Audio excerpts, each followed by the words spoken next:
से बोला शंकर भगवान की।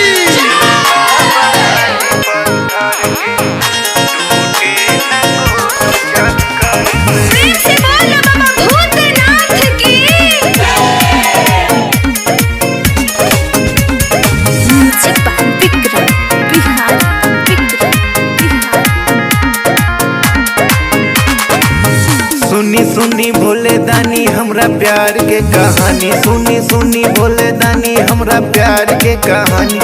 जेकरा खातिर गईनी जेल भईनी इंटर में फेल, जेकरा खातिर गईनी जेल भईनी इंटर में फेल, उहो चल गईले हमरा के छोड़ के। बाबा दिलबा बना दी पत्थर के, टूटे न कोनो चक्कर से। बाबा दिलबा बना दी पत्थर के, टूटे न कोनो चक्कर से। बना दी पत्थर के, टूटे न कोनो चक्कर से। बोला बोला बाबा गरीबनाथ की।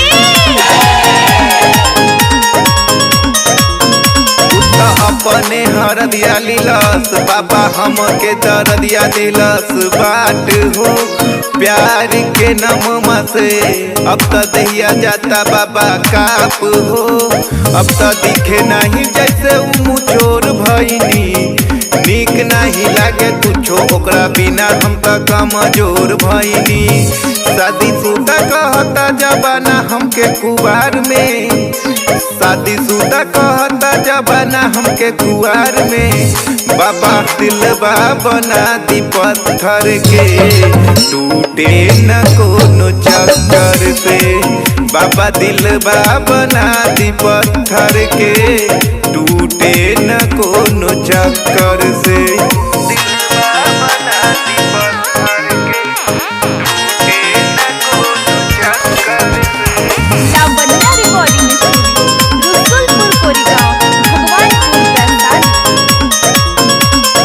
दीपक रमेश के बाबा बिगारे में बाहात हो, आबता खीस बाबा हसुआ सबरिया भइले न साथ हो। असुतोष बाबा बगावता बाबा हमारा के डांट के। बाबा मन करे कूद जाई जाके कोन्हरा घाट में। ररुआ घूमत बानी बाबा शादी के उमर में, ररुआ घूमत बानी बाबा शादी के उमर में। बाबा दिलबा बना दी पत्थर के, टूटे न कोनो चक्कर के। बाबा दिलबा बना दी पत्थर के, टूटे न कोनो चक्कर के। Lavanya recording studio Rasulpur Korigaon Bhagwanpur Vaishali.